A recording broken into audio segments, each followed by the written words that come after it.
बिस्मिल्लाहिर्रहमानिर्रहीम अस्सलाम वालेकुम। मैं सईद इमरान शफ़क़त अहमदानगर से आपकी खिदमत में हाज़िर हूँ। अहमदानगर जो है वो शहर है, एक टाउन है। मैं वहाँ पे ये इलेक्शन वगैरह देखने आया था। अली चट्ठा हमारा एक दोस्त है, उसके अंदर सियासत का बहुत बड़ा कीड़ा ही, उसके घर पे मैं उसने बड़ी मेज़बानी की। इलेक्शन की बात जो थी, ये जो वज़ीराबाद और डस्के वाले जो इलेक्शन हो रहे हैं, ये मैंने सोचा इस पे हम फिर बात करेंगे। आज की बात करते हैं कि आज मरीम नवाज़ ने जो छिक्का लगा दिया है यूँ करके, और फिर वो जो वज़ीराबाद में उन्होंने ख़िताब करते हुए बात की थी, वो पाकिस्तान की इस्टेब्लिशमेंट को क्या पैगाम दे रही थी, उन्होंने क्या पैगाम दिया बिटवीन द लाइन, वो बड़ा अहम है। और उसके ऊपर जो फ़ीडबैक आ रहा है पाकिस्तान मुस्लिम लीग नून के जो वोटर हैं, उनके जो हमदर्द हैं, उनके जो सपोर्टर हैं, वो क्या फ़ीडबैक दे रहे हैं, और ये फ़ीडबैक मरीम नवाज़ तक पहुंच रहा है, और उस मरीम नवाज़ के जो बहुत करीबी लोग हैं उन तक पहुंच रहा है। लेकिन मरीम नवाज़ जो बात कर रही हैं उस फीडबैक के बावजूद, तो ज़ाहिर है कि पॉलिटिशियन जो है वो उसने रास्ता बनाना होता है। मैं ख़बर की तरफ आता हूँ। ख़बर ये है कि मरीम नवाज़ ने कल ये वज़ीराबाद में जो जलसे से परसों ख़िताब किया था, उसमें उन्होंने ख़िताब करते हुए कहा था कि तुमसे इस्टेब्लिशमेंट को, सेलेक्टर से, कि चलें हो गया, चले छोड़ें इस बात को, अब आइंदा नहीं ये वाला काम कीजिएगा, किसी को आवाम के ऊपर मुसल्लत ना कीजिएगा। तो फिर आज वो जो लापता अफराद हैं, बलूचिस्तान से ताल्लुक़ रखने वाले, उनकी जो माएँ बहनें हैं, वो जो बच्चे हैं, लाहिकीन हैं, वो इस्लामाबाद में एहतजाज कर रहे हैं और इस्लामाबाद की सड़कों के ऊपर वो बैठे हुए हैं। तो वहाँ पे आज मरीम नवाज़ पहुँची थी। ये मरीम नवाज़ का आप यूँ समझे कि पाकिस्तान की इस्टेब्लिशमेंट की एक दुखती रग के ऊपर हाथ रखना है। जो बलूचिस्तान के लापता अफराद वाला मामला है, वो ये पुराना मसला है पाकिस्तान का। जुल्फ़िकार अली भुट्टो ने जो अपने ट्रायल के दौरान किताब लिखी थी, उसमें लिखा था कि मैंगल साहब का जो एक बेटा लापता हो गया था, वो जनरल ज़ियाउल हक ने उनको बताया था बतौर आर्मी चीफ़ कि जी वो उसको हम ट्रांसफ़र कर रहे थे, कहीं से शिफ्ट कर रहे थे, हमारी तहवील में था, तो वो फड्डा हो गया, गोली चल गई, तो वो मर गया। तो भुट्टो लिखते हैं कि मैंने कहा कि मर गया कहाँ पे है? कहते हैं वो बस किसी गुमनाम सी पता नहीं किस जगह पे उसको हमने उसकी बॉडी को दफना दिया था।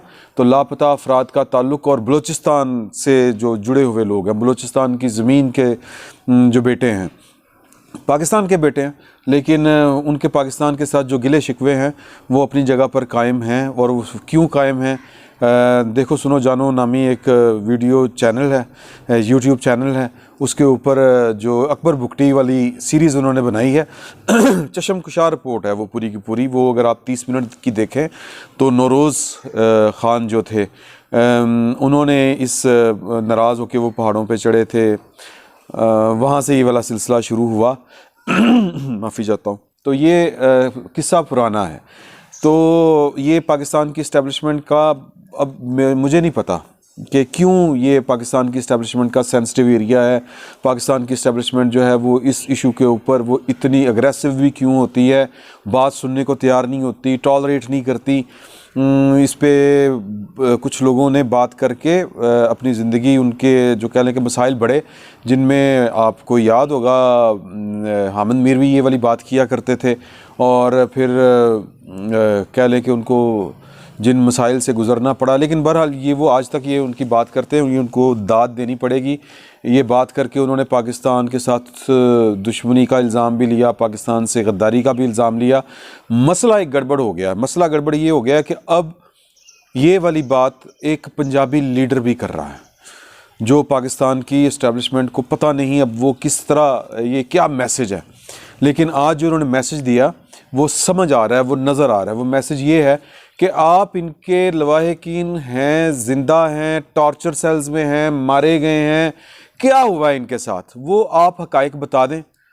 पहले तो उन्होंने इमरान खान साहब को मुखातिब करके कहा कि आप इतनी शर्म कर लें कि इनके सर के ऊपर हाथ आके रखें, इनसे मिलें, इनको खुल के बताएं कि यार के, या अपने मतहतों को कहें कि इनके केस निकालें, देखें, ये इनिशिएटिव लें। ये उनका था इमरान खान से को मशवरा। फिर उसके बाद उन्होंने आर्मी चीफ़ को मुखातिब किया, DGISI को मुखातिब किया, और कहा कि ये लोग आपको कुछ नहीं कहेंगे। क्या कहना है इन लोगों ने? ये लोग ज़्यादा से ज़्यादा कि रो खप के चुप कर जाएंगे, कुछ नहीं कहेंगे आपको।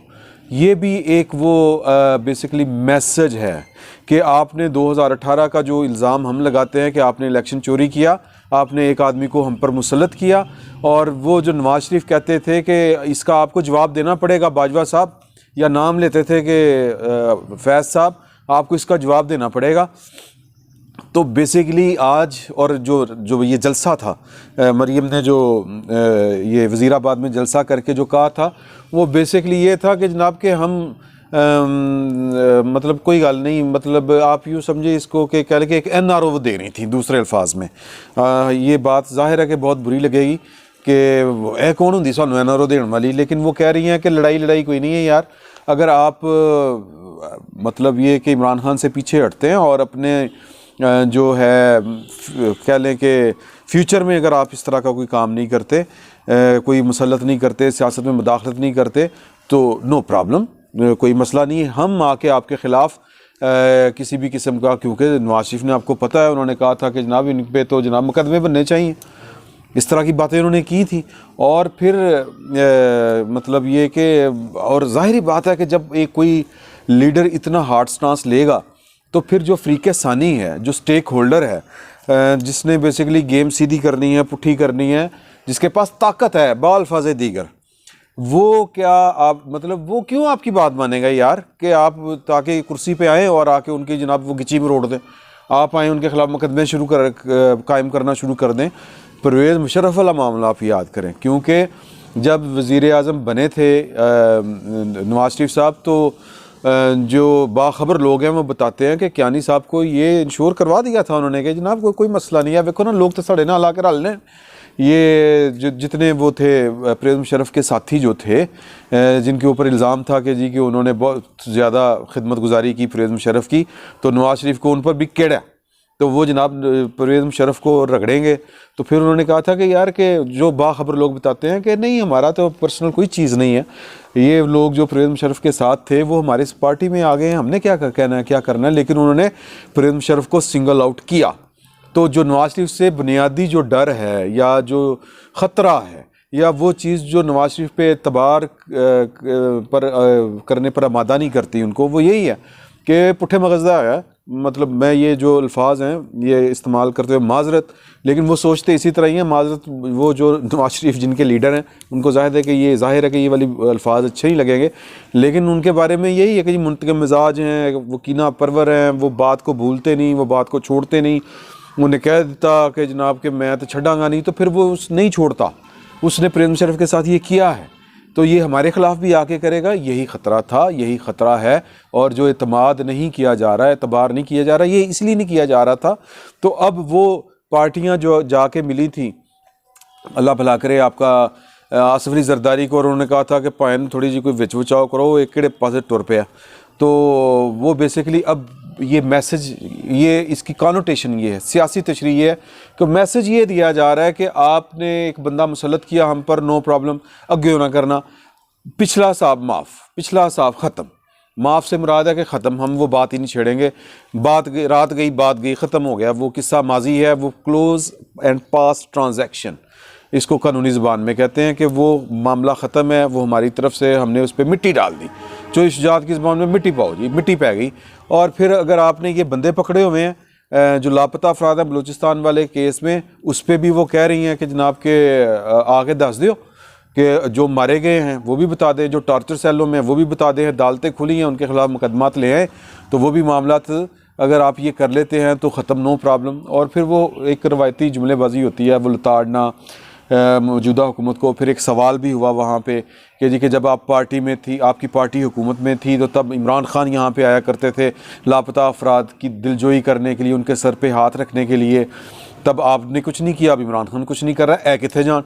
तो वो उन्होंने तस्लीम किया कि जी कि वो गलत है, ये इनके मसले हल होने चाहिए। और बड़ी उन्होंने बातें की, खुलखुला के टार्चर सेल तक का लफ्ज़ इस्तेमाल किया।